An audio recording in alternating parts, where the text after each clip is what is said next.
you have to believe that you can do something that nobody else has done. And somehow that concept has to become reality. Somebody's got to make the play to stop this drive. That last run, in fact, again, they push the pile for the first. And the pass is picked off. It's picked off by David Harris, who gets away from Brady. What a turnover this. Now being chased down by Crumper at the 10-yard line.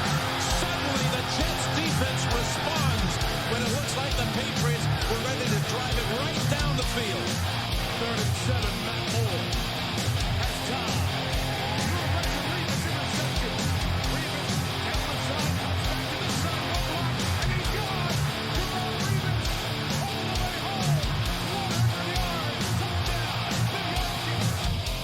You're listening to No Fly Zone Radio with Victor Green.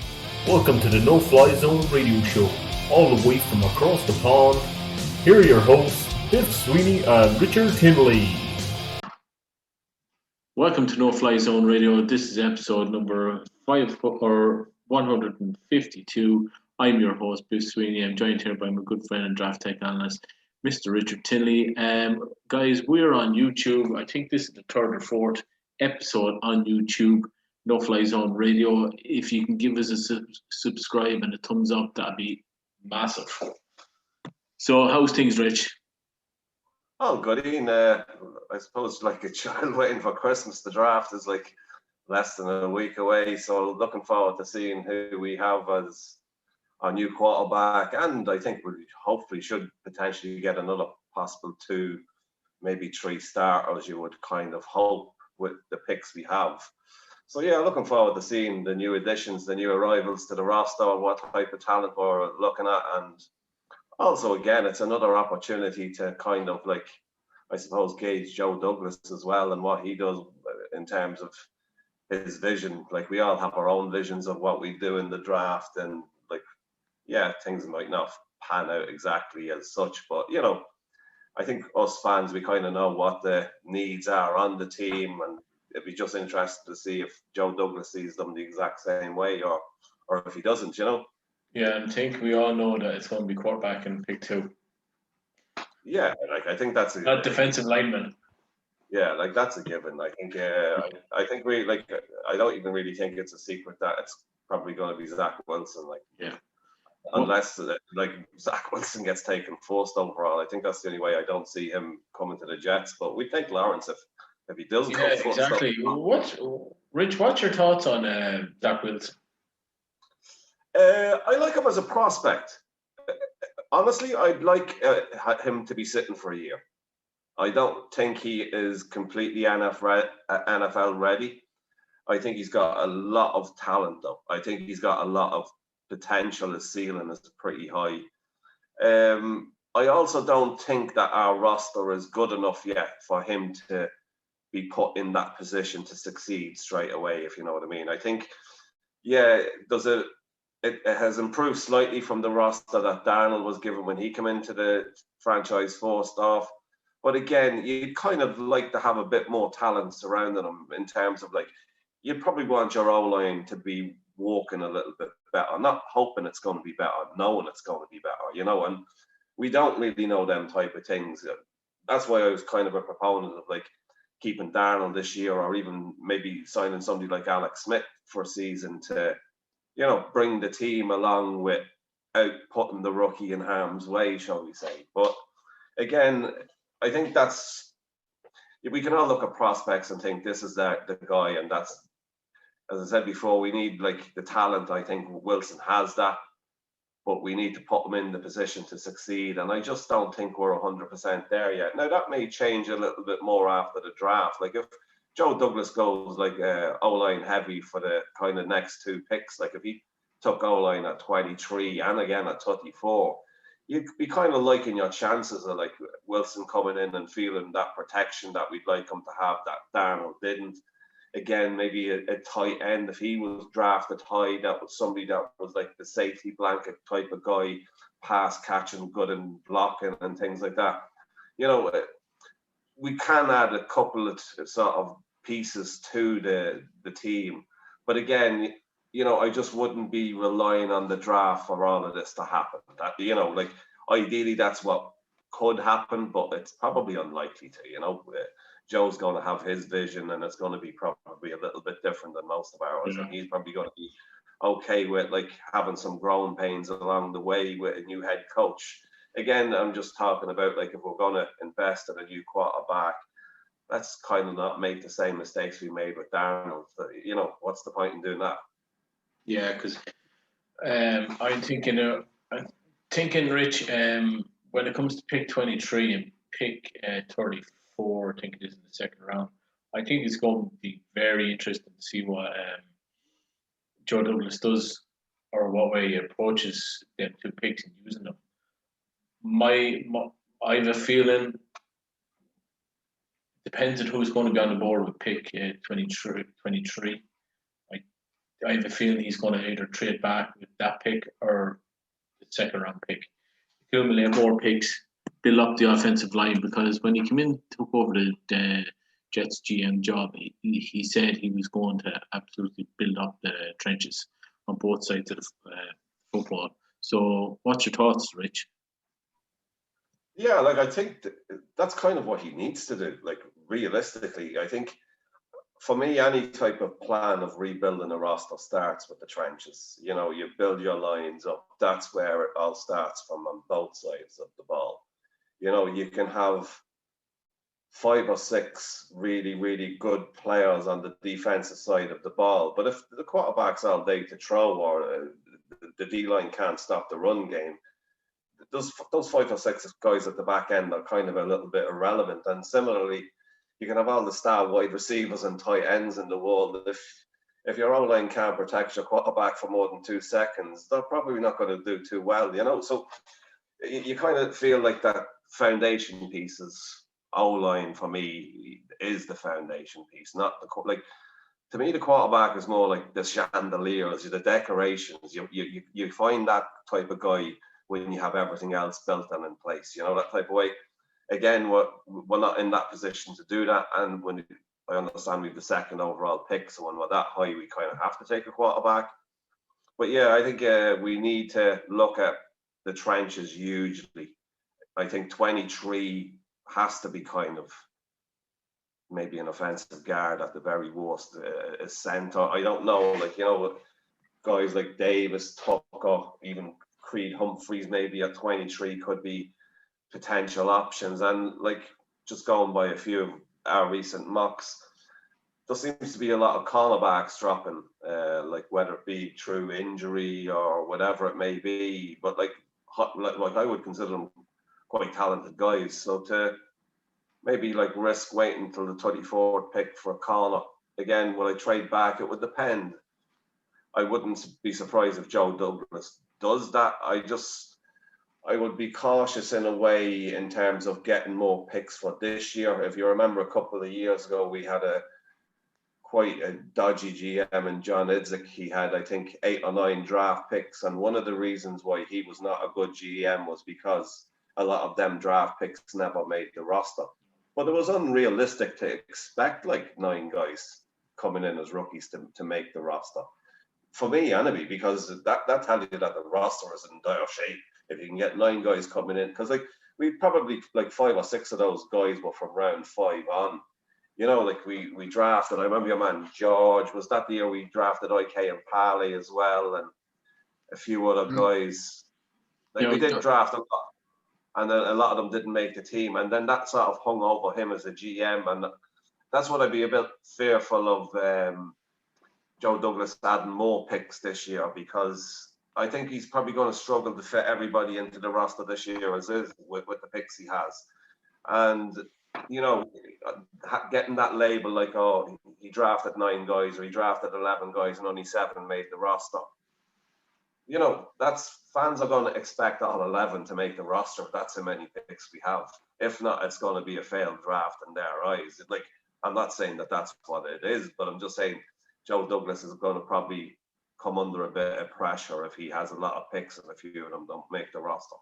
Yeah. Rich, at pick 23, would you go center? If he went center, would it bother you? No, absolutely not.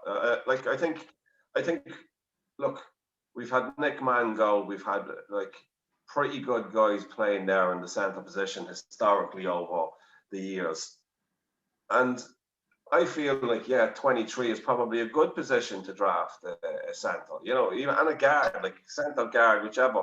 I would be okay with drafting a centre if that was Joe's vision. Like I'd still like to maybe get a guard in the third round or something like that. You know what I mean? Maybe the last pick in the third round that we have. But yeah, I would have no problem with going with maybe somebody like Humphreys at 23 to see him to play at Yeah. centre role. Yeah, it wouldn't bother me now if he went with either Dickerson or Humphreys at pick 23, because if you look at it, if he picks a really good top end centre, moves McGovern over to guard, like that's a lot of effort gone into the offensive line already for the new quarterback. And if he went, let's say, the third round, got another guard, that's another guard gone in to the offensive line. Plus, he had Clark from last year, with God knows what he's going to be like. So, yeah, I think I'd be fairly happy now if they went Humphreys or Dickerson with pick 23, because we haven't had a decent offensive line since the Mark Sanchez days.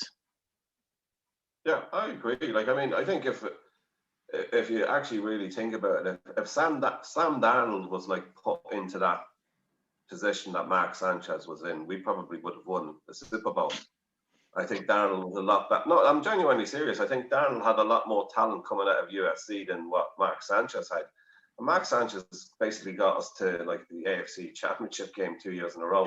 I'm not saying specifically him, but we had a team that got to the championship game with Mark Sanchez as a quarterback. Now, I'm not saying Mark Sanchez was disastrous, but he wasn't like, he didn't have the talent or potential that Darnold did. Like, I mean, could you not envisage Darnold doing a lot better, having 5 or 6 seconds behind that line to throw the ball, or having that run game to lean on, or having Revis there shutting down one side of the field on defense? I think you could quite easily argue that Darnold could have won us the Super Bowl. I think we certainly, out of the 2 games those 2 years in a row, we might have won one and got to a Super Bowl anyway with Darnold. I think, Darnold, if he was put into that position, we could have got a player with Sam Darnold. But that just shows you the difference of, like, when Sanchez came in, the team was lacking. Like that was an ideal time to draft a QB. Unfortunately, when the CBA was back then, like, you draft a rookie, he becomes one of the highest paid players in the league without taking a snap. So, like, we didn't really get the same benefits with Sanchez in terms of adding even more talent to the roster that teams do now, where maybe, like, let's just say Mahomes was done for maybe 3, 4, 5 million a year for his first couple of years.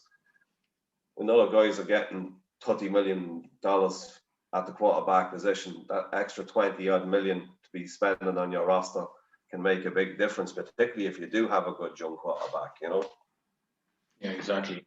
Just looking at the wide receiver group the Jets have at the moment, do you think they need more added to that group through the draft, and what type of wide receiver? Yeah, I think, like, for me, I would be looking at a Deebo Samuel type receiver, like a sort of a gadget, do-it-all type of guy, somebody who could even potentially return kicks, and also maybe somebody who could be a potential replacement at the slot position, because I don't think Thingy will be back next year. At slot, he's going into his last year in his contract. I think it was a 3-year deal he signed. Yeah. So, I think maybe, like, in terms of potentially finding a replacement for him this year, that would be the type of guy I would look for. A slot guy who could maybe run the ball. Like, it's not like he's one of these, like, under the radar guys, really, but he was going to be one of my under the radar guys. Like, a guy that just immediately pops out for me is someone like Amari Rodgers that played with Clemson. Like, he's a small guy who can, like, do end around, jet sweeps, all those type of things. He can also stretch the field. And like he's probably going to be available in rounds 4 or 5. You know, potentially round 4. I'd say we could still look at getting him in that type of range. So yeah, I think he might come in, do a good job. As I said, like you'll be sort of examining what you think they're going to do based on San Francisco. And like we do have a few nice pieces at wide receiver. I think one of the pieces that we are lacking that San Francisco did have was that sort of, you know, do it all physical small guy that wasn't afraid of contact, that was good after the catch, who could good in space, potentially return kicks. So somebody like that, I think, is what I would be looking for in the draft. Yeah, for me, it's a guy with speed that has good hands, because that's what the Jets are lacking with their wide receiver group now. Because if you look at them all, they all are kind of very similar. So, yeah, speed guy, slot speed guy that actually has really good hands, because there's no point in getting in a fast speed guy that keeps dropping the ball. Oh yeah, I agree, and like I think equally probably as important for us this year as well is like a tight end. I don't really want to be going in relying on the group that we have and having an expectation level there. If they did come out and play well, I'd be happy. But I'm not going to expect them to do it because they haven't really done it in their career so far. So for me, I think we need to look at potentially, you know, maybe spending a third round pick on a tight end, you know, that type of range, somebody that could come in and really sort of help a rookie quarterback along, somebody to grow with as well. Like, you know, I'm not really sure, like, but for me, like in terms of like drafting a rookie quarterback, two things are kind of synonymous with it, that you usually follow it up with an O-line sort of pick, and also you might have a tight end somewhere in there that are potentially playing even on the same team in college, or somebody who seems to match what's required by that quarterback. And I think that's something that should be on the radar this year for the GM in the draft. How high he may take a tight end, I'm just not so sure. But I think he may look to rectify that too, because, you know, like it's also well and good having hopes and aspirations for the guys we have there. But at some stage, they're going to have to perform. And nothing helps guys perform like somebody else who's ready to take their job. So that's why I'd be looking at bringing a tight end in the draft too, you know? Yeah, you're on. Sorry, some NFL breaking news just came across my phone. Kansas City Chiefs are trading for offensive lineman Orlando Brown. With Houston, is it? Or he's with Baltimore. Baltimore, right. Yeah. Pick number 31. All right, I was just Kansas City. You could probably tell they took Joe Tooney as well, that the guard, and looking at the performance in the Super Bowl, you would think that had they had better O-line play, they probably would have a far better shot of winning, which is a lesson in a way we should be learning this year, like in terms of, like, you know, we were very actually lackluster on free agency. Like, I'm surprised we didn't go even looking at maybe trading a third round pick for a really good guard who was maybe not going to be getting offered a new deal or something like that, like maybe a fourth conditional third round pick for us to sign him to a new long-term deal. I'm surprised there hasn't been even anything like that in the works, because Joe Douglas did put a lot of effort into O-line last year too. Like he basically tried to transform the whole line in 1 year. Now it didn't work. There's been a few nice little pieces added. I think Becton's going to be a great player for years and years. I don't even think, like, was it Fant? Was he playing right tackle? Yeah, last year. Yeah, like he wasn't that bad. Like, yeah, like it was his first year sort of really playing a tackle position full time. I think he was playing with Seattle more of a tight end role there, or like, you know, coming in as a blocking tight end. A lot of the times he didn't really play a lot of snaps, particularly at left tackle, where we were actually signing him for originally, or where it was reported he wanted to play. But yeah, he, like, you know, it's somebody in a couple of years you're probably like, yeah, let's move on from him. But I don't think it's an immediate need now. I think looking at what we did last year, the interior is the area that probably needs the most work, and by that I mean the two guard positions and the centre. So I think we have to kind of come out of the draft with 2 of those 3 positions maybe improved. That's my thinking, you know. Yeah. Personally, I'm not totally against Fant. I think he was okay last year, but this new system, the zone running system, I think is going to zone blocking system, running system, is going to suit him more than the system we had last year. It's going to suit Becton an awful lot as well. Plus, whoever comes in to this offensive line, it's going to suit them as well, because it's offensive linemen and running back friendly, this offense. Well, I have a question for you, Ian. Like, in terms of building the unit, like, you know, like, you look at, for me, Becton's the sort of premier piece there. Yeah. And Becton plays to a certain style, Yeah. if you know what I mean. Should we be surrounding him with players that play with that same sort of style? You know what I mean? Like, I would. Yeah, well, I would too. But that's what I'm just wondering. Like, is that like That's even coming to our processes when we even look in the draft at guards? Because we're looking at all these sort of guys that are high on people's draft boards. They may not necessarily play like that, you know, and in turn may not be seen as a fit by Joe Douglas. So, yeah, it was just a question I had in my own head for a couple of weeks, just wondering, like, would you like try and mesh a whole line that the unit just plays entirely like Becton, or whether you have somebody maybe with a bit more finesse at a different position that could be a better pass blocker who may struggle in the run game? You know, I'm just sort of spitballing there, because for me personally, I'd like to see a huge physical O-line, you know, where we just dominate teams, and, you know, like we could nearly run 4-yard QB sneaks. That's the type of O-line I want, you know. That's where I think Dickerson might come in at center. I think he's that type of player. But then you look at Jenkins, the offensive tackle from Oklahoma State. Yeah.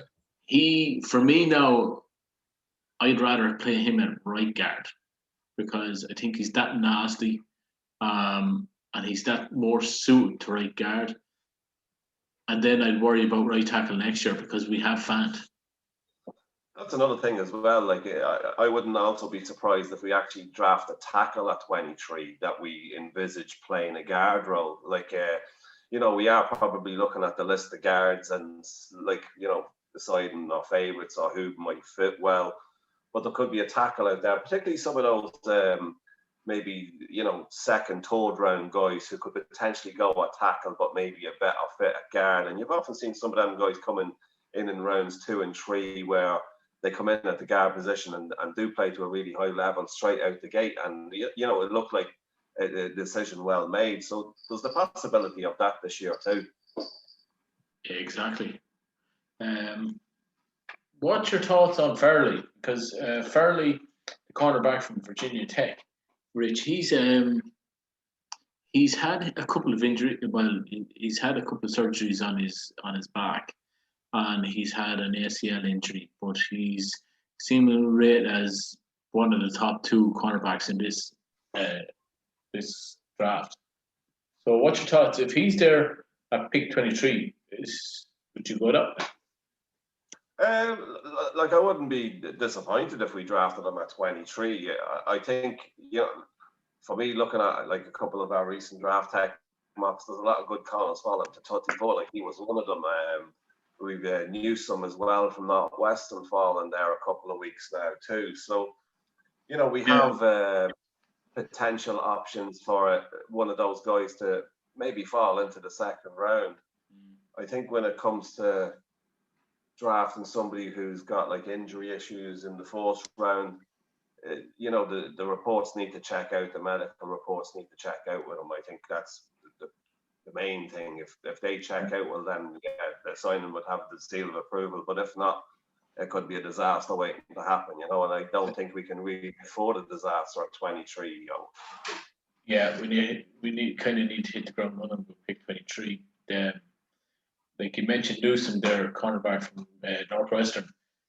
He's a guy that hasn't played a full season yet with Northwestern. He's missed at least 3 games a season due to injuries. So, and he's got a very slight frame. So what's your thoughts on Newsom? I like Newsom's skill set. Like, I mean, he plays aggressively, like in terms of size as well. Like, I do get what you're saying, but I'm not saying he looks like or plays like Revis, but he has the same type of frame and body as Revis, maybe just an inch or two smaller. He plays that same type of physical game too. And what I like about him is he actually reads the game very well. That, you know, like, he puts himself in very good positions. He knows like intricate little details about routes where he should be to try and, like, you know, break up the pass first, but, you know, take the pick too. He's been successful at or against actually very, very good teams too. Like a lot of the good teams, like I recall one of the games he played against Ohio State, he was very, very good. You know, and Fields is one of the top QB prospects in this year's draft. And, you know, Fields kind of looked afraid of him, if I'm being honest. And, like, the way he was playing, I wouldn't really blame him. But, yeah, like, I think injuries are always going to be a concern when you're probably looking at guys in the 180 to 210 pound range playing those positions, even in college, you know. I think the rules there where there's targeting now and guys are getting ejected maybe helps the situation, even though a lot of those calls are absolutely rubbish, if I'm being honest. But that's a different point.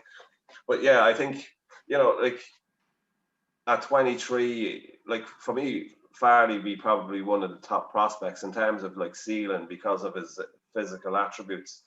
Like if he develops the way he could potentially develop, he'll be the best cornerback in this draft. You know, like for me, the best guy at the minute is the guy from South Carolina.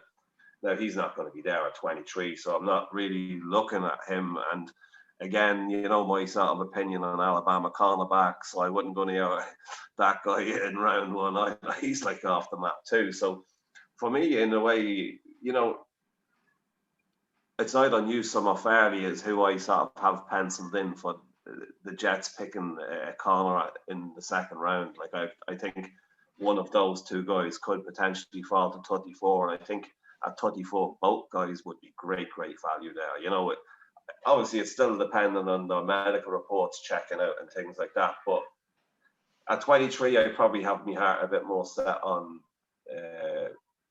O-line just because for me it's a far bigger need, particularly with drafting the QB.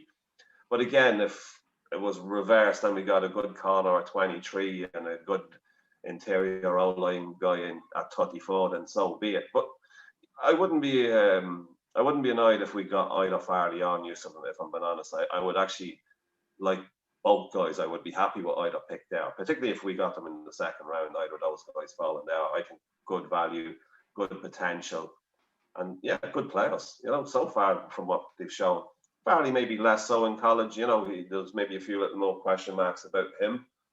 But yeah, I still think when you look at what he has there, his frame, I think he's about 6'1" or 6'2". Like, he looks like he has the physique and the build to sort of stand up to wide receivers in the NFL and, you know, be a bit more of a physical player than some of the corners in this year's draft. So yeah, either or. I take either or, you know, that's how bad we have been a cornerback as well. Like, that's been neglected really too over the years as much as O-line, you know. Yeah, and another group that we have that's not very strong at the moment is the actual running back group. Outside of the top three running backs in this draft, who sticks out to you? Or where would you draft the running back? It would depend really, like, you know, like Travis Etienne of Clemson, nice player. I think your man, well, both sort of North Carolina guys, Williams and the other guy are both nice players. What I actually found interesting would be, let me see, like, yeah, I think the Jets only met with one of the running backs from North Carolina, which I found interesting. I would have expected, if I'm being honest, them to have met with both of them. Like, they're kind of a little bit different, but I think either of those North Carolina guys, if they were in round 3, I would be okay with taking. It's more, you know, you're looking for value in the later rounds, like maybe round 4, somebody like Chubba Hubbard or something like that could represent a bit of value. But yeah, you're kind of looking at maybe somebody to come in and be a kind of a workhorse as well. Like if we could get like a guy like that, whichever round, I suppose. Me personally, I probably wouldn't look at running back until maybe the 4th round, unless, you know, something crazy happened, like we had a really good running back who was 4th round quality falling to the top of round 3. I don't really think that's going to happen, if I'm being honest. I think, you know, there's enough sort of out there, like Harris there. He's probably maybe the most likely one to get drafted at the end of round 1, if I'm being honest. But yeah, Etienne could be there at 24. You know, he would be a good pick. For me, he would bring a lot to the offense that we don't really have. He's shown with Clemson over the years, like he knows how to play football. But yeah, for me, I'd look at Williams. If we could get Williams in the top of the 3rd round, with, you know, the guy's the type of fella you can really like get behind. You know, he's the type of player that could really G up a stadium when the crowds are back. Gainwell from Memphis, not a huge fan, if I'm being honest. Like, he's got a little bit of potential. Well, Hubbard there might be the guy in the 4th round that could be somebody that could come in and show a bit from the get-go. Again, I'm not really a big, huge fan of this year's class. Like, for me, like I was looking at Etienne, Harris, and Williams as the 3 guys you kind of want to draft, and, you know, a few of the other guys maybe are a bit more pop luck.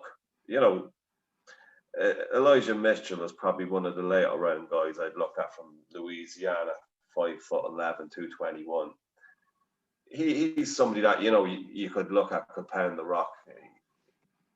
Again, if you're looking for somebody like a real starter talent, he's probably not that guy either. But again, I'm not over enamored with this year's class of running back, if I'm being honest. Like, if we didn't draft one, I would kind of be okay with it. I'd actually probably prefer us to draft a fullback, if I'm being honest, over a running back. I think fullback is actually probably a bigger need for us because, again, like I said, the tight end, the guard, you know, you draft O-line, you draft tight end.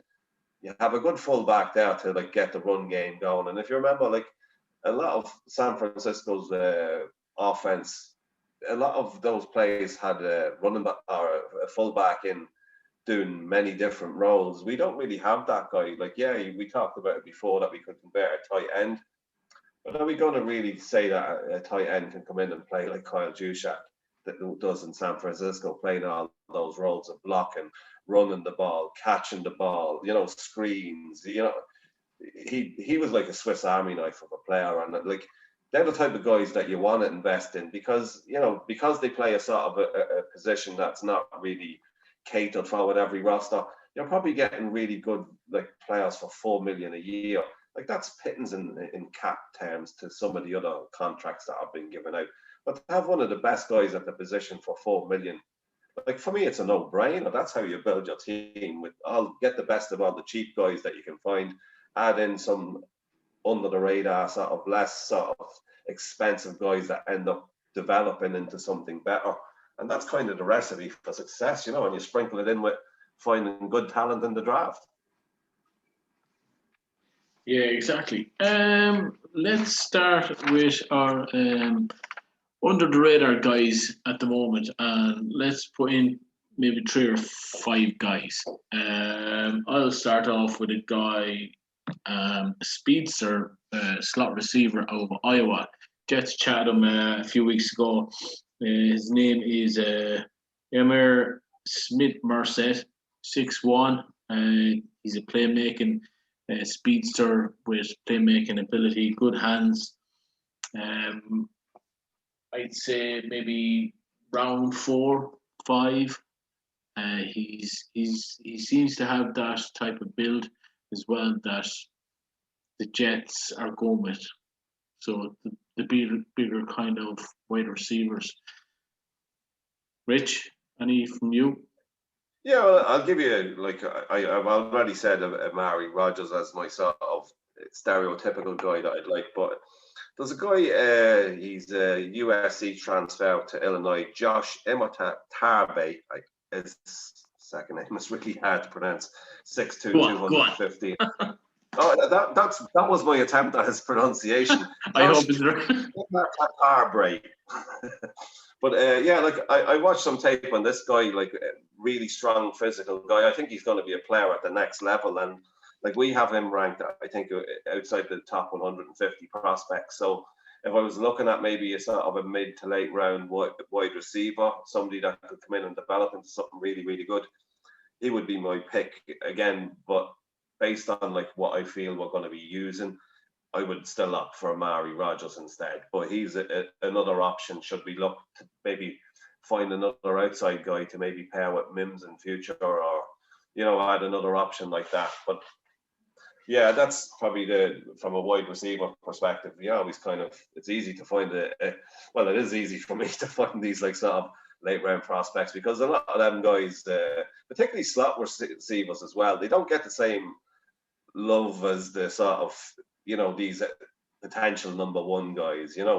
They get the top 5, top 10 picks, whereas slot receivers, you can usually find a good one in round 3, 4, 5. It's not a surprise. So that's why I would probably look at Rodgers for me. I think he's probably going to be there in that range, and would be a nice addition to the roster. Yeah, the other thing about Rodgers is he has really good hands. Yeah, like in terms of it, like he's a really good deep threat as well. Like I think he had 10 touchdowns last year, and I think 7 of them were on bombs. Like it was just streaks, like just go and outrun people. He's got that ability. He's got the ability, like, to run the ball. He's got the ability. I'm nearly sure he either returned kicks or punts or both. He definitely returned punts. I'm not sure whether he returned kicks too, but he definitely returned punts, and he was really good at that too. So he ticks a lot of boxes for me, and yeah. I suppose more the fact being that he's playing with Clemson too. He's coming from a good program. You've seen like a lot of players coming from Clemson at wide receiver and developing successfully in the NFL. So he'd be a fella I'd be okay with taking a mid-round punt on, to be honest. Right, I'm going to give you a guy with a serious name.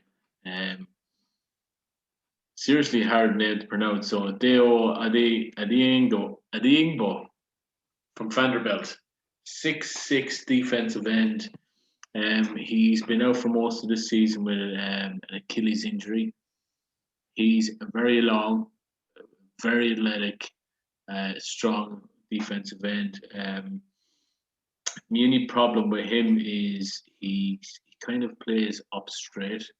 So the Jets, if they select a guy like this, they're going to have to do a bit of work with him. So he's raw as well. So I think in round 4, the end of round 3 is where this chapter will go. Well, my next one, he's a little bit of a strange one because he may not even be drafted, but it's a guy called Mark Gilbert, cornerback from Duke, 6'1". He's 175 pounds is real knock, but last 2 seasons were plagued by injury. But before that, like I think 3 years ago, he had like 6 or 7 interceptions and was, starting to be seen as a potential 4th round pick. The reason why I kind of like he came to my notice a bit more was because he's actually Darrelle Revis's cousin. So just for that little, snippet alone, and, potentially having that sort of Revis, connection back on the roster, maybe somebody like Gilbert in the later rounds, maybe the last pick. As I said, he may not get drafted, but he did run a 4.36 on his pro day. And, like a lot of reports when he was like playing pre-injury with Duke, that, as I said, he was seen as like a guy with a bit of like high round potential, shall we say. So, he might be worth a punt as a sort of an under the radar guy that nobody's talking about. I think the fact being that he's Darrelle Revis' cousin, but there's probably a few Jet fans talking about him. But yeah, that was one of the guys that I looked at. Okay, welcome on board, Mr. Glenn Naughton from Jets Nation Radio. How's it going? It's going good, guys. How are you? Not too Evening, bad. Glenn. Good. Doing all right over here. Looking, as I've said to Biff a few times, looking forward to things getting to the point where I can hop over your way and have a night or two in Dublin. Yeah, my American drinking buddy. Cheered up with Dublin again. Yeah. We're just Glenn. At the moment, we're going through some mid-round to late-round kind of sleepers. I named wide receiver Amir Smith, Marset from Iowa, defensive end Deo Dingbo from Vanderbilt, and Rich. Who'd you name? Well, I had Mark Gilbert, Connor from Duke, Revis's cousin, and Amari Rogers Clemson as your sort of Debo Samuel type of mid-round wide receiver. And I also did have another wide receiver who I'm going to attempt to pronounce yet again. Happy as bad as mine. Illinois wide receiver Josh Imatatarbe. That's as close as it's getting. He's a tough one to get your tongue around, to be fair. But he's one of those sort of guys what I see with a nice bit of development potential. As I said, he transferred from USC to Illinois and did well since he arrived there. So he's somebody in the mid to late rounds if you're looking for an outside guy that I'd be looking at too. I'll obviously try and learn to pronounce his name if we do draft him, but that's as good as it's getting for me at the minute. Yeah, it's funny you mentioned him, Rich. I wasn't really familiar with him until a few days ago when I was watching Illinois to get another look at Kendrick Green, the guard, who I've liked him for a while now, and I've seen his name start popping up quite a bit all over Twitter and fans that are kind of jumping on that bandwagon. And Green is one of those guys, again, sort of projected mid-rounder who I look at and I think he could be a starting player. And he's one of the reasons that I look at this Jets draft. And, we talked about this the other day. The Jets can go in a lot of directions. I mean, obviously, as is the case with any team any year, you've got to hit on the picks.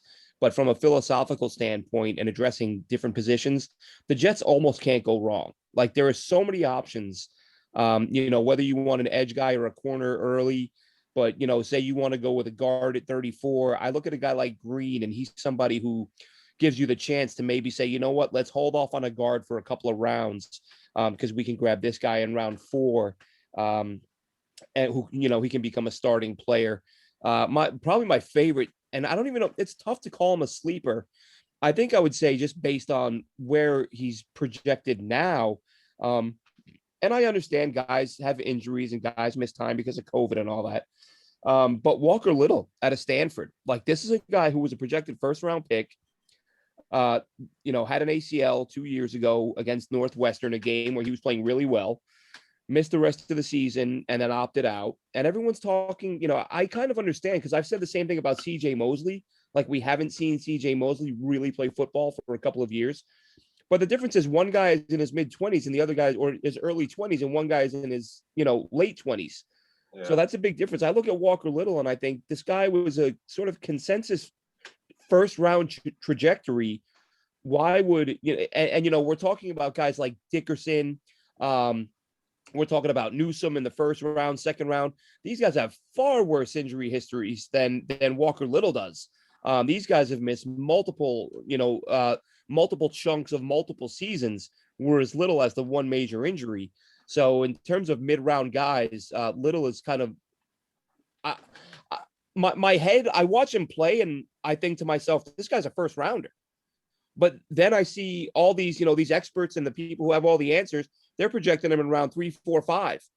The only place I've seen him projected as a first round pick is I believe PFF, and they've got him going 24, 25 right after the Jets would pick at 23. So Walker Little's, I say he's my favorite mid-rounder, but he's a guy who could go, in the 20s.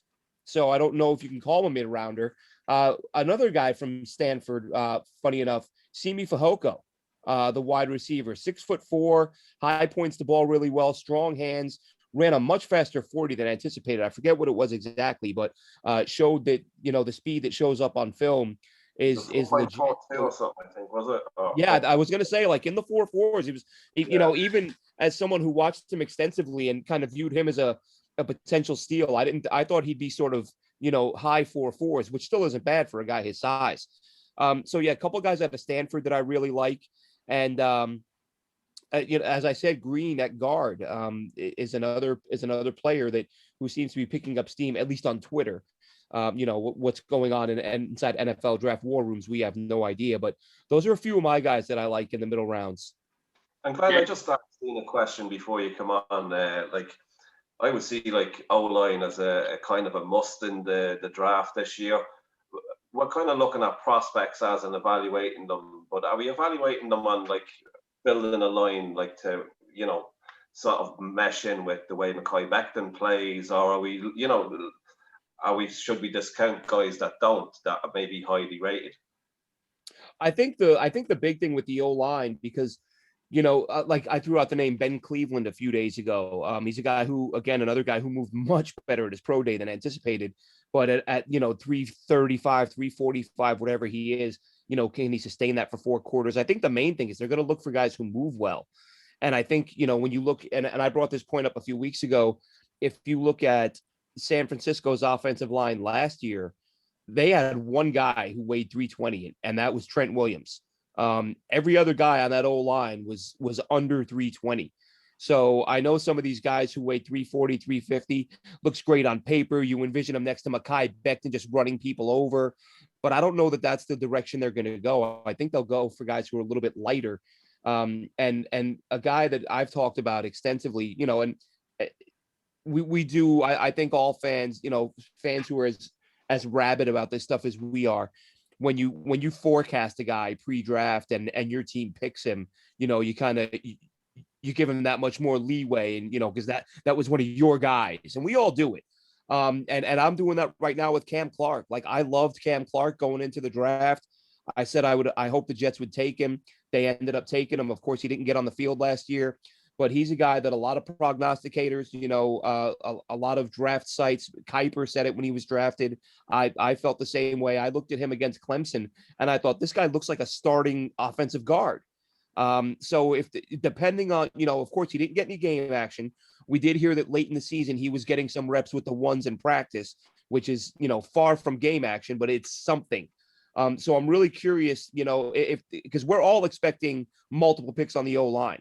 And there will be at least one, if not 2, but I still think Cam Clark is in the mix to be a starting player on that O-line. And some of the guys that we've talked about, you know, Biff, I know you're a big Creed Humphrey guy. I'm a big Creed Humphrey guy. I worry with the arm length. Is he a guy who can play multiple positions? And that's where Dickerson comes in. But of course, Dickerson's had, you know, 3 or 4 major injuries. So do you want to burn an early pick on a guy who, you know, who may not be able to stay healthy? And that's where a guy like Green comes in, you know. So I think the main thing, they're going to want to get guys who can move well and who can keep up with this offense.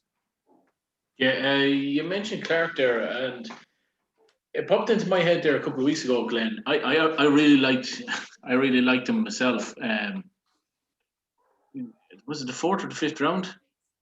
Fourth, yeah. Anyway, I was just thinking, I'm wondering, could they use him at right tackle when Fant is gone? Well, there was talk of that, and that's, you know, that's something that crossed my mind. I think they've worked him at guard exclusively. Of course, he played left tackle in college. A lot of people felt he was better suited as an inside, you know, as an interior lineman.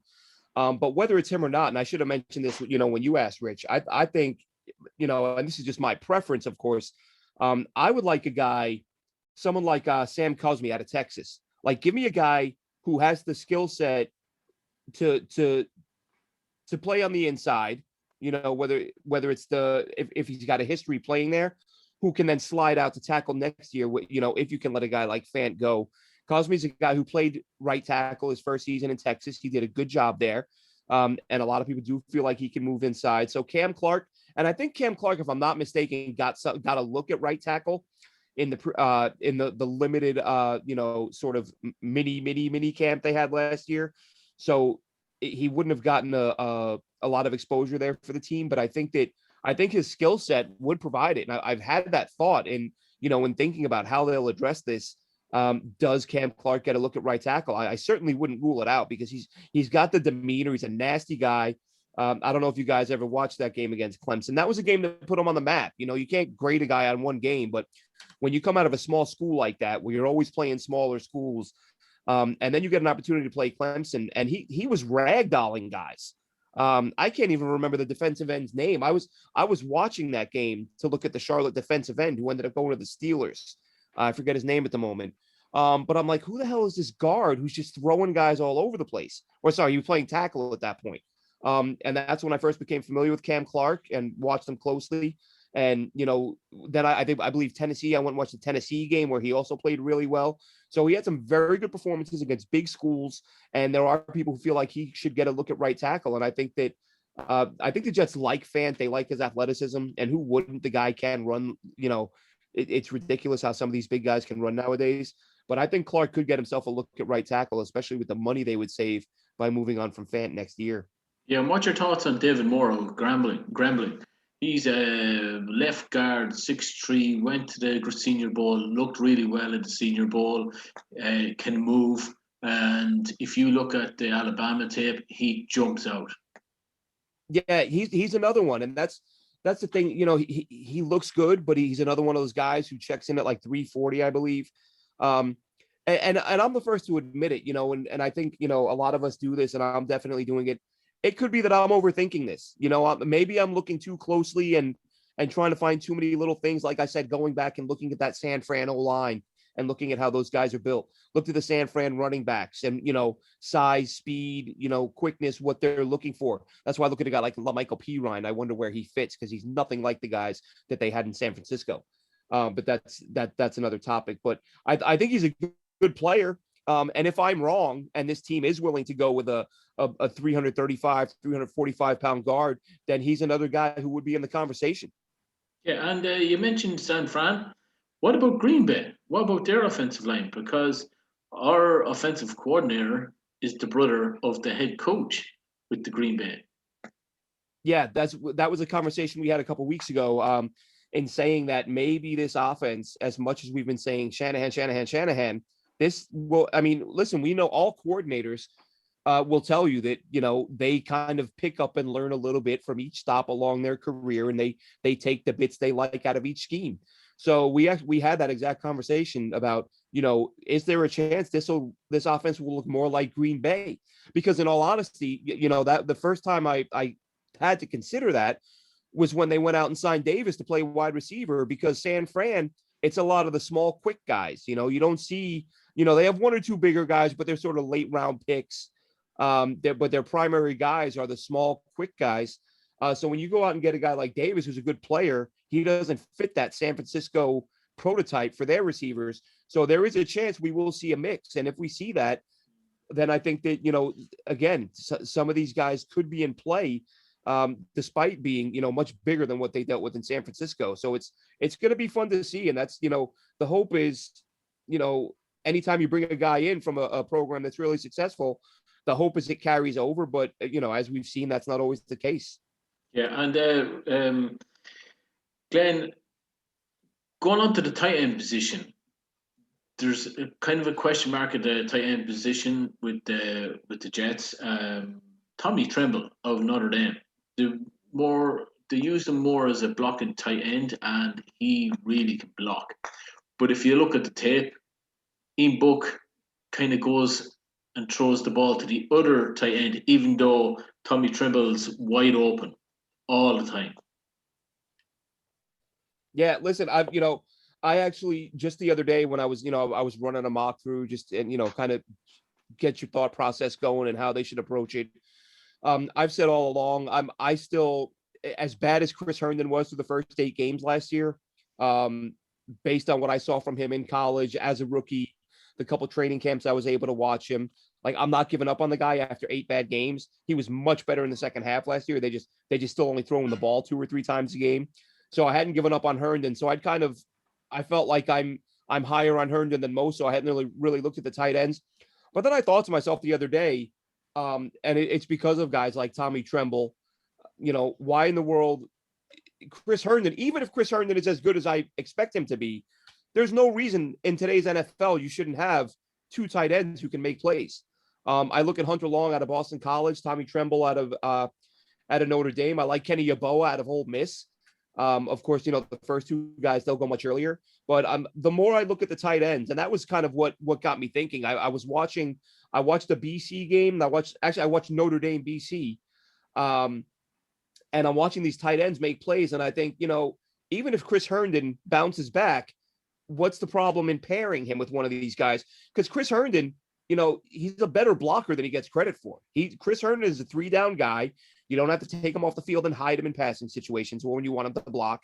So getting a couple of tight ends who can make plays down the field and be, assets, whether you line them up at H-back or tight end, or you can put them in the slot to make a play.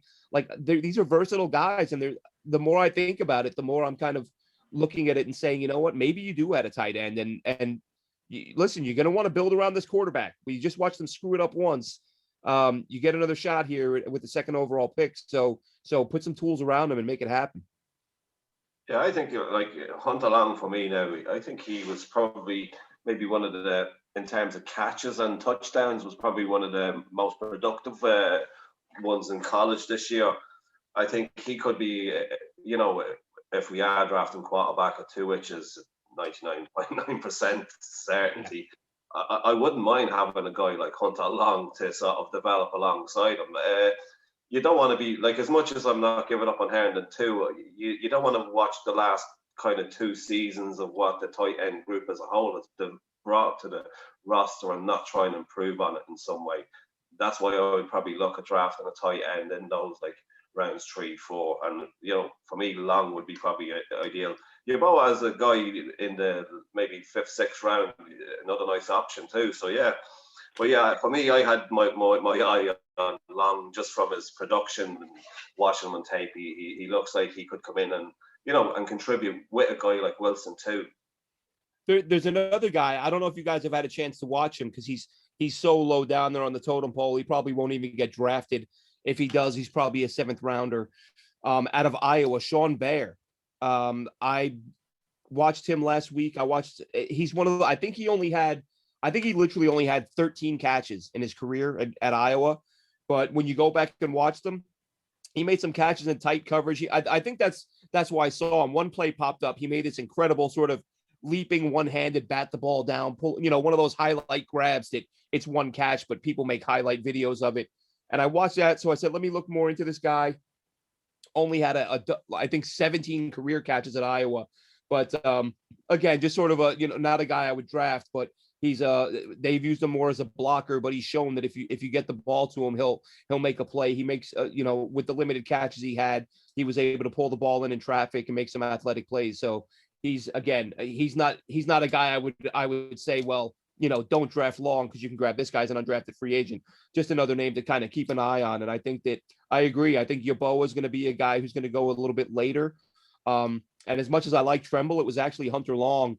And I think it was in that game, the Notre Dame game. I could be wrong about that, where he made a couple of, incredible catches. And as we've said, even if you're still on the Herndon train, and even if he's good, the injuries have been an issue with him.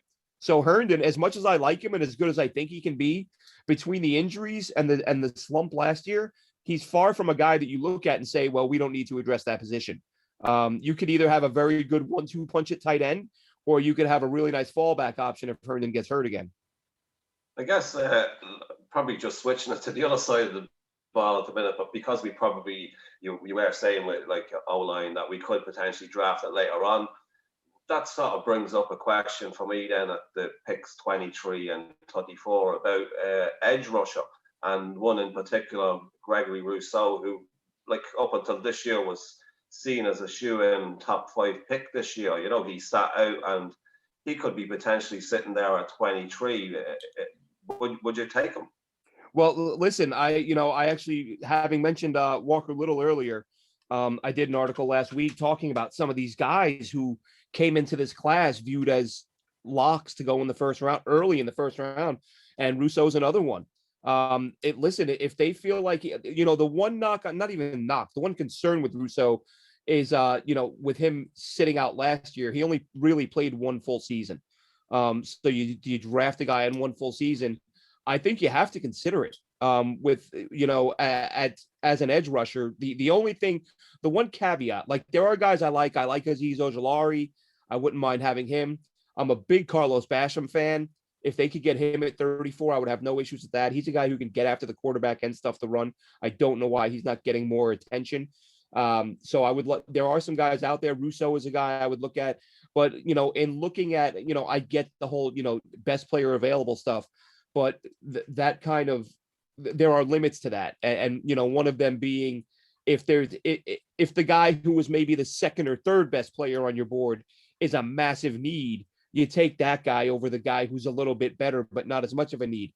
And while the Jets don't have that sort of bona fide Pro Bowl rusher, I really feel like I just think with Quinnen Williams, Sheldon Rankins, and with Lawson, bringing in Lawson, I think those guys alone, and that's not even to get into the Foley Fadakasis of the world, I think those guys can generate enough pressure that you don't, an edge rusher very early isn't as much of a premium thing. Now, again, not saying I wouldn't do it. And if they like Rousseau enough, then absolutely go for it. But I think early on the emphasis is going to be on corner, where really you've got Hall, who looked good. Bless Austin, to me, he's been a disappointment. And then of course O-line, where I think they'd like to move on from both of those guards. They're just, the cupboard is so bare there. If I'm the Jets, I look at it and say, look, we have enough guys up front to get to the quarterback that we don't have to take an edge rusher right here. Let's go ahead and get something, let's get a starting guard. Let's get a legitimate starting corner. Is 4-3 outside linebacker a bit more of a pressing need in the draft than most fans think? I think a lot of it's going to depend on how they view what's his name that they signed out of Detroit. This is a guy who, coming out of college, a lot of people felt that he would make the move to outside linebacker once he got to the NFL. But even with him, in all honesty, there's just not a lot there in terms of bona fide talent. I've heard people say, you've got Huff and you've got, like they're naming guys who you'd like to see him do something, but they've proven nothing. So it is a bigger need. And I tweeted that out about a month ago, and a few people, I said, well, actually, to be fair, I may have said inside linebacker, but I meant, just basically linebacker. Like they don't have the bodies there, and it's like it's getting zero conversation. It's just not something people are talking about. But I think that there are guys there who, whether it's a true end who can get to the quarterback, but even still, they do need an outside backer, and it's going to be interesting to see how they feel about the guys they have on the roster. And it's one of those things where the roster does have so many holes that some needs are going to have to go, they won't be treated with as much importance as they would if they only needed, say, 3 or 4 holes to fill. When you've got 25 holes to fill, some things are going to have to wait till next year. And I think that's kind of where they are right now. This is kind of a 2-year rebuild. I think for me, I noticed that been a bit more important is that for quite a good few previous years, like you kind of discount that group in terms of scouting them because they're not going to be potential options. But this year I was caught unawares because I was going through the same similar processes as the scouting positions that you're not going to draft, and then we switched to the 4-3 and you're like, oh right. So like I kind of think it is probably going to be a lot more on the radar in future, but I don't know how high they would potentially draft an outside linebacker. I wonder maybe that could be the kind of shock, maybe sort of pick that we maybe take somebody high that could have a lot of potential and falls or something, because that's the kind of position actually that does predominantly fall in the draft. Yeah. Like I think remember Miles Jack, like he's certainly 4th round talent, and I think he dropped to the top of the 2nd round. And he had that serious injury, didn't he? He had like he didn't. They were saying he might. They might only get 3 or 4 years out of him, and people thought he would have to hang him up. So I think that's why he fell. But you're right, though. If the guy falls in that spot with as big of a need as the Jets have there, then you got to take a stab at it. Yeah, that would be probably the surprise position for me in terms of somebody we may draft high that we might not have been really even talking about. Right. Yeah. Okay, guys, let's get into our 6th round mock draft. Who wants to go first? Well, I'm going to use this week's draft tech mock. So for me, it's Zach Wilson, quarterback. I think unless the Jags draft him, I think he's our pick. There's just too many things pointing to the Jets liking him. I watched Joe Namath on NFL Network there during the week. Now, he did also say the Bama quarterback would possibly turn into Tom Brady, but he does think that the Jets are all in on Zach Wilson, and I'm inclined to agree. I think when you see all three guys there at the Pro Day too, kind of cements that. I would be surprised if they go a different direction. Yeah, well, I'm going to go with defensive tackle Barrymore of Alabama. No, I'm going to go Wilson. I think the rating's on the wall. Same here. Zach Wilson, I as was the case with a lot of Jets fans, I was pissed off when they won that game against the Rams and you lost to Trevor Lawrence sweepstakes. I paid zero attention to any. I didn't really watch a lot of Trevor Lawrence. I watched a few of his games and I thought, okay, I get it. I see why he's number one. And then once the Jets won a game, I thought, well, it's Penei Sewell. That's it. It's going to be Penei Sewell, Mekhi Becton, and they're just going to mow people over, and because there's not another quarterback in this class. But then once Fields and Wilson, as the season wound down, and I got over the emotional scarring of losing out on Trevor Lawrence, I watched a ton of both of those guys and just came away saying, to me, Zach Wilson he consistently, I've said this a million times, that he just consistently makes throws that they're just NFL type throws, tight windows, puts the ball in a spot where only his guy can get it and defenses can't. And that's what you're looking for. So that's why I'm going with Wilson over Fields. Yeah. All right. We'll pick 23, Rich. I've got Wyatt Davis, offensive guard from Ohio State. He's probably not my favorite guard, but, I think he was probably the best one available there at that pick. Obviously, from a need perspective, he takes that box. So that's why I have Wyatt Davis there. Okay, for me, I'm actually going offensive guard as well. I'm going with AVT, Elijah Vera Tucker, if he drops, and on this draft thingamajig, he's there. Yeah, funny you say that. I've made a habit of if I see a guy who's there that I really like, but I just believe in my heart that he will not be there, I make a habit of passing. So AVT was there when I was picking as well, but I just thought there's no way that guy's going to be there. Maybe he will. Maybe I'm wrong. I hope so. But I went with the guy that I mentioned earlier, Azeez Ojulari, based on how the board was. I think that he's a guy. I think if you add him to this front seven, I already think this front seven can be elite. And if you add Azeez Ojulari to this group, I think that the Jets are going to, Robert Saleh is going to have some pieces that he really likes to work with up front.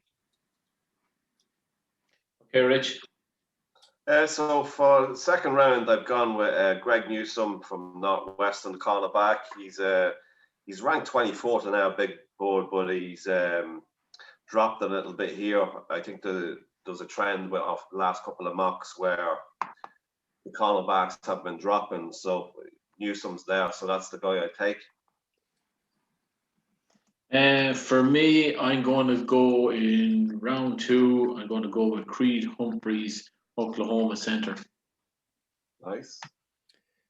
All right, I'm going O-line as well, but I'm going with Liam Eichenberg out of Notre Dame.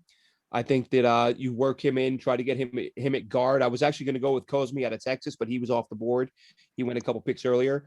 So I'm going to give Eichenberg a look there and start building that wall around Zach Wilson and with Eichenberg, Becton, and McGovern and some more O-line to come. So round 3, my first pick is Hunter Long, Boston College. Again, helping along Wilson. Yeah, trying to figure out who could be around in round 3. Paulson Adebo, Stanford cornerback. He's a big cornerback, and if you look at any of the defenses Salah has been in, they've all been long cornerbacks. Yeah, he's one of my favorite guys in this class. We have one more mock left with Jet Nation Radio, and I may end up taking him in that one. I passed him this one because the talk of Richard Sherman. I'm wondering if the Jets have a deal with him where it's going to say we can go corner early next year. But I went in this spot. I went with Tylan Wallace out of Oklahoma State. It was between him and Seth Williams. I really like Williams, but I watched quite a bit of Wallace last week. And the number of times, I saw him deep down the field. He tracks the ball really well, catches contested balls, does a great job of, great body control, contorting himself to catch balls that are off target, keep his feet in bounds. I think Tylan Wallace is a guy that I was sleeping on a little bit early. Now that I've watched a few of his games, I feel like he's a guy who's worthy of that pick, and I took him over Seth Williams. My next third round pick is Ole Miss slot receiver Elijah Moore, just kind of as a potential future replacement at the slot position. Okay, and for me, I'm going Frank Darby, wide receiver, Arizona, speedster. Yep, local kid too, local New York kid. My next pick is, as far as I'm concerned, no draft is complete without him. My favorite player in this class, Kenneth Gainwell out of Memphis. Normally not a big fan of running backs in the top 100, but this guy can run inside, he can run outside, he can line up in the slot, he can line up in the boundary. He ran a 4.42, tough, elusive, he can block. There's really nothing he can't do. I even have a hard time believing he'll be there at 86, but he's a guy who can be a weapon out of the backfield as a receiver and can get behind the defense with that 4.42 speed. Okay, for round 4, pick 107, I went with Ohio State center Josh Myers, pair him with Davis. I thought was a good option, particularly at that part of the draft. Okay, for me, I'm going to go linebacker, if he's there, from Alabama, Dylan Moses. All right, for me, this is a guy that I mentioned earlier. And for this very reason, the reason I didn't take in a guard earlier, I'm going to take Kendrick Green out of Illinois. I think he's got starting potential. He plays with a mean streak, and I like him on that line with Mekhi Becton and Cam Clark. Round 5 for me, I've gone Cameron Sample, the edge rusher from Tulane, 6'3", 280, big guy, can kind of hopefully develop. So that was my thinking there. Okay, and I'm going to go running back, Khalil Herbert from Virginia Tech. All right, I'm going with, again, needing a corner. I'm going with the Oklahoma State corner, Rodarius Williams. Watched a little bit of him, a few of his games recently, just came away really impressed. I think he's one of those guys, again, I'm not sure he'll be there that late, but if he is, I think he's a really good steal, can play the boundary at that point. Round 5, pick 154 for me is Robert Hainesy, Notre Dame offensive tackle. Just a bit more depth for the O-line there and potential to develop there too. I'm going to go tight end, Georgia, Trey McKinty. All right, I'm going to go with Patrick Jones, edge rusher out of Pittsburgh. He'll probably be he'll be a defensive end in this scheme. Not sure why. He's a guy who very early in the process, I was seeing him a lot listed as sort of a top 2, top 3 round guy, and now for whatever reason, in all these predictive mocks, he's dropping to like 5th, 6th round. So I'm grabbing him there. So first pick in round 6, I'm going for Tony Fields, outside linebacker from West Virginia. Again, just maybe adding a little bit of depth there at that position. Okay, and for me, I am going to go, if he's around, I'm going to go, I can't see it, but Rashard Weaver from Pittsburgh, big defensive end, lots of production from Pittsburgh. All right, I'm going to go with Northwestern linebacker Patty Fisher in this spot. He's a just tackling machine, always around the ball, not the most athletic guy, but very instinctive and a productive player who I think can be an asset on special teams and eventually develop into a guy who, becomes a regular player on defense. Yeah, my final pick for the Jets in this year's draft would be Mark Gilbert, the Duke cornerback. Kind of hoping that he has Revis's skill, but just not Revis's agent. That would be Yeah. And for my last pick, I'm going to go wide receiver. Cornell Powell from Stanford, big wide receiver. Showed up at Senior Bowl as well. All right. And Cornell Powell, wasn't he Clemson? Yeah, sorry, Clemson. What did I say? You said Stanford, but I'll bet it's Sorry, because he's probably next to Fehoko on that list. I always see them right next to each other, and I always end up choosing between those two. Powell's one up. You look at the way Powell played when Trevor Lawrence was out. I think he could be a really good late round pick. I like him a lot. I'm going to go with the guy. I'm not only because he has the best name in the draft, but I think he can be a guy who can add some depth at the cornerback position. I'm going to go with Rashad Wildgoose. It's a great name. Best name. Who's got a better name in the draft than Wild Goose? Yeah. Just before we finish up, what's your thoughts on kicker? I think, for me, I think probably one of the only things that went well during the Mike McCagnon era was that he always found some kicker on the scrap heap who performed just fine. I think, wait for a camp cut. If you can't find a guy, then, a kicker isn't going to be the difference between them winning and losing a Super Bowl this year. So I'm not going to lose any sleep over it. You have a couple of guys on the roster who you'll bring in, and you're bound to see a couple of guys get cut loose. And I mean, and all what this is, of course, talking with the draft as it is. What I think will happen, might be wrong. I think we're going to see a trade down with 23 or 34. I think we'll see them add some 6th, 7th rounders, and with that, I take the best kicker on the board. Okay. I think that brings us to the end of the show, guys, because I've only about a minute left. So if you want to plug yourself in, then go ahead. Oh yeah, absolutely. Check us out, jetnation.com. Best forums on the net. For Jets fans, we got over 1 million visitors a month, lots of opinions, lots of discussions, and Jet Nation Radio. Check us out. Yeah, hell of a podcast. Yourself and Alex. Yeah, and we've added Dylan in the last couple months. Dylan Terriman, who's done a great job, so he's been a nice addition. Fantastic, and I heard Green Bean on there as well. Yeah, Green Bean's come on. We've had him on. We'll probably make that a regular thing with him. Yeah. So for myself, I'm on Twitter. It's BiffRudeJet. You can get me at 10-24.